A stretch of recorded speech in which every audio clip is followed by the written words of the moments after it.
that probably deserved an entire session on its own, but we have our last speaker, Frederick Douzet.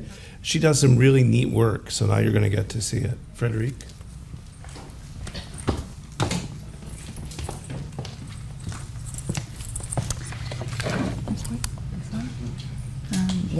Or the PDF, either ones. Well, thank you very much, and thank you, Steve, for setting me up that way. We actually first met, I entitled my presentation Data, Power, and Sovereignty, and when, with my colleague Stefan Kronbach, we went to see Steve for the first time, we sort of started this conversation where the issue of data and sovereignty was really important in Europe, and it wasn't really an issue in the US, so that's how we started the conversation. The belief is that the data revolution is a game changer for economics, as Steve has just shown, but also for geopolitics, and in particular for state sovereignty. And the problem is we really know little about this, and we need new metrics, as Steve mentioned. And what you're going to see today is that I actually have more questions than answers, and because I'm not as disciplined as Steve, this is not published yet, but it will soon be. So this paper tries to offer a glimpse into the geography of data flows that are linked to the platforms that we've just talked about. And Steve, you'll see that maybe the second option is not quite an option anymore to join the Chinese chain value. So I call that intermediation platforms because they are the most powerful actors that have emerged from the data revolution. So we're talking about platforms like Facebook, Google, or Baidu that operate across borders. And because in the development of new metrics, we need to start somewhere, this is where we started. These platforms, they facilitate communications and transactions between internet users. That's why we say they intermediate. They are called intermediation platforms. They offer services that disrupt traditional economies, economic models that challenge conventional powers, and that tend to raise very complex social, political, legal, and even security issues. So, as we've seen, they collect and control enormous amounts of data, but their geographic distribution is not uniform, so it generates huge imbalances in data flows that are strategically significant, but we don't have any well-measured understanding of their geography, and we don't either have a really good conceptual framework to discuss their broader geopolitical impact. And it's not that we lack examples of how it affects the strategic field. So I'm just going to take three very well-known examples. June 2013, the Snowden revelations, which came as a wake-up call for European nations, because that's really when they realized their extreme dependency on foreign platforms and the fact that there might be a strategic advantage for the US for hosting them, at least at the time. In February 2015, just after the terrorist attacks, the French Interior Minister toured the Silicon Valley to ask the very same companies for their help in fighting terrorism, because the Paris attack brought to light the helplessness of the French government, which had no authority over these companies, and so it completely changed the dynamics of how you can fight terrorism, because you have to cooperate with these platforms. And then, of course, in February 2016, Apple refused to help the FBI unlock an iPhone in the name of consumers' data protection. So it shows that even the US government tends to struggle now to obtain critical data from these private companies. So I think these three stories illustrate somewhat some of the most fundamental challenges to national sovereignty in the digital age. And we'll see that data transforms power relationships, and it transforms power relationships both between nations with this issue of data imbalances that can matter, but also between nation states and the private sector in ways that we obviously can observe, but we don't know yet how to measure and how to analyze. So the goal of this research is to try to understand how these platforms, how these data imbalances and data flows can transform the geopolitical landscape, and how they transform as well the exercise of sovereignty by nation states. So what we try to do is to develop measures and to map the data flows linked to platform activities. And the difficulty is to select the data flows that are of strategic importance for national power in order later to assess their impact on the balance of power between nations. And as Steve mentioned, right now, we don't have any satisfying way to measure platform activity because most companies like Alexa that we used for the first map or Traffic Estimate or SimilarWeb in Israel, they capture only a small sample of the traffic. Now, you could shoot for companies that capture a big sample of the traffic, like telegeography, which has about 50% of the traffic. The problem is the data is not directional, and you don't have a breakdown by platform. So it doesn't really help. So the result is that no single source will give us a full, accurate picture, and we need probably to combine several sources to get this process started, and then eventually to encourage also companies and maybe states to consider that the strategic importance of these data flows in order for them to start collecting the data or organizing the data they collect in a way that we can use in order to do this new geography. So we've started doing that. Previous work done by Stefan Grumbeck and a few other authors on the selection of 30 countries showed that there's a huge concentration of data traffic onto a few platforms. And if you just take the top 25 platforms that attract the most visits, you have half of the traffic for the top 500 platforms. So the top 25 platforms harvest most of the data, more than half of the top 500.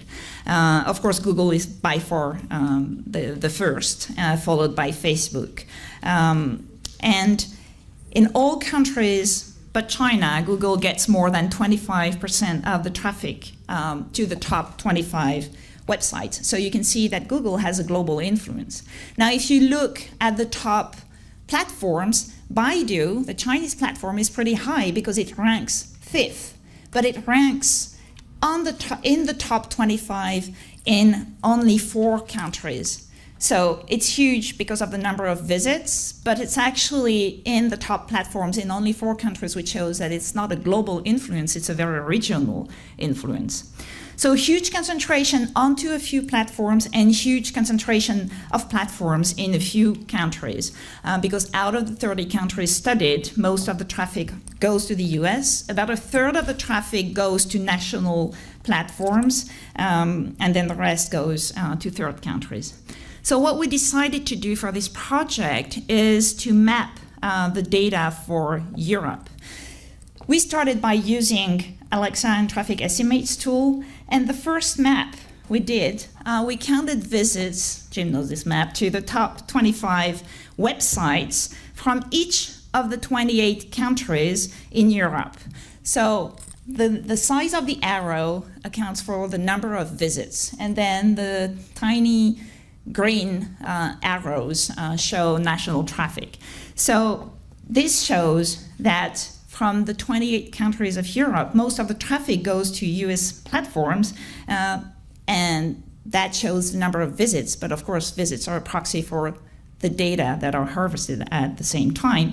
In France alone, foreign platforms capture 78% of all the visits. And it's interesting because if you take other indicators like economic powers, the European Union and the US are about similar economic powers, but when you look at what's going on,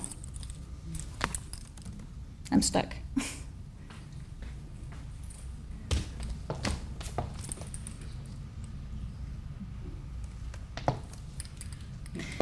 When you look at data exchange, see the data going from the US to Europe is like nearly 0. It's really tiny. So you can ask the question, well, is this a business model? The world is full of imbalances and you're free to compete, and Europe did a really poor job at developing platforms, which goes back to the point that Steve was developing earlier, and maybe we should just stop complaining and start developing platforms. That's not the way it's perceived in Europe, I can tell you. It's perceived as a critical sovereignty issue, and now there are calls for digital sovereignty, which we're not sure what it means, but the question is, how do we jump in and how do we make up for that gap, and what are the implications? So we continued thinking, well, but China did develop its own platforms and is actually a leader in the digital platform industry. So we used the same type of Alexa data and did the same map with China. And in fact, you can see that most of the traffic goes to China. We have a completely different picture, and most of the traffic goes to domestic platforms. Then because the data is not reliable, because we only have a small sample with Alexa, we tried another measure. And so Castex and other researchers managed to get 15 minutes of extraction of all the DNS requests for China. So it's about 150 billion records. It's a very large set of data.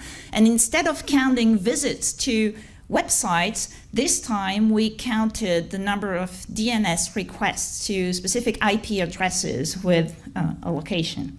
Now we get a slightly different picture, but not that different. We still have the same trend, since about 73% of all the traffic goes to Chinese websites, about 24% goes to the US, and the others account for about 3%. So that's where the second option of Steve gets critical, because on these Chinese websites, you have web trackers that are embedded, and web trackers that can analyze who is doing what online for just web analytics and maybe commercial purpose when you want to target consumers and with publicity. And if we look at their traffic, then we have a completely different picture, because most of Chinese websites are hosting web trackers on their sites, so which means that a lot of the data is actually going to a US company, which shows the limits of the Chinese strategy in getting control over its data. And of course, as I was saying, there are much more questions than answers at this point, and we need to continue this research because we don't really know what type of interconnections there are between platforms that might affect this geography. We don't know which capital shares there are between the different platforms. We don't know who exchanges data with whom, who's going to be able to cross what large sets of data with other large sets of data. And we don't even know what is potentially strategic. For example, do I care about what goes through Netflix? Well, not really. Do I care about the data collected by Pokemon Go? Well, probably, because it tells me what everybody is doing on a daily basis, going where and taking pictures and collecting a lot of personal data that could have strategic importance. So all of this is raising, I believe, very important questions. The first question, of course, is how do these platforms change the balance of power between states? So we can always argue about the potential influence of our social practices, of our usage, promotion of values on the cultural side. There's also the whole issue of control over data, because you can argue that the data falls into the state's privacy and security legal framework of these platforms, although this tends to be contested now, especially in the wake of the Snowden revelation, because platforms tend to develop data localization in order to escape from the authority of their country, and argue that, well, they can't necessarily know where the data is located, or they can switch it very fast. So this is not a question that is completely settled from a legal point of view, but it's an important question. It can facilitate potentially access by governments. It can, as Steve mentioned, favor economic growth, business development. So that's one set of questions. And then the other set of questions is, how does this data geography changes the exercise of sovereign powers by states, even the states where these platforms are located. And we see that the ability for these platforms to collect, process, and cross huge amounts of data provides them with a form of power that can challenge state sovereign powers in many ways. And alternatively, when these platforms can be used or incentivized or coerced into cooperating with the government, they can contribute to reinforce its powers. So we're in a situation where, from a national sovereignty perspective, these platforms are becoming both competitors but also essential partners in the exercise of sovereign powers by states. And we see that in the security area. We see that also, and I'd like to go back to the feedback loop that Steve was mentioning, with the ability of these platforms to provide services that are adopted and become almost basic utilities for citizens. And the more data that's out there, the more they're able to provide services that potentially will replace public services. And we have no idea of the implications of this. But we're already seeing that in some areas that used to be super critical for states, like cartography, now these platforms can do much better than many, many states. And sometimes they tend to perform services that used to be, that we can even consider that in some areas, especially counterterrorism, they end up performing decisions that used to be the exclusive prerogative of the states. Last point, I think I have 2 minutes. It's just because Steve was mentioning the idea of the different options.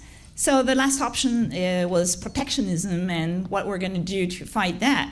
And Russia, which has developed its own platforms, has also taken the opportunity of the Snowden revelation and the fact that it had this platform and an ecosystem to develop a discourse about state sovereignty and turn into a law that forces companies doing business and using data from Russian citizens to localize data on its ground. So it's not because you don't have measures of what's going on that you can't have policies that in turn are going to have a strong impact on the digital sphere. And we've measured, where this map shows in Siberia, the proliferation of data centers. And it's very interesting because potentially, because of the low energy cost, because it's a very cold region, because it has all the infrastructure from the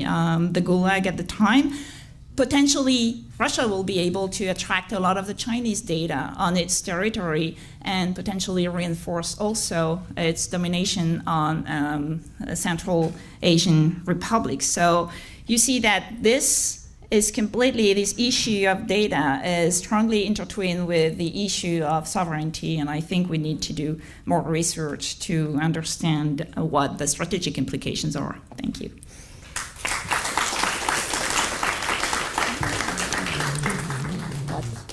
Great. Thank you, Frederick. Last year, I love this conference. This is the second time I've been here. And last year, Tel Aviv University, the organizers asked me if I had some ideas on who could speak at an academic panel. So I gave them ideas of people I wanted to hear, and you heard them today. So I hope you enjoyed them as much as I did. We will now break for 10 minutes for a coffee break. Try and be disciplined. We can get back on schedule. I know that's hard. But join me in thanking our speakers.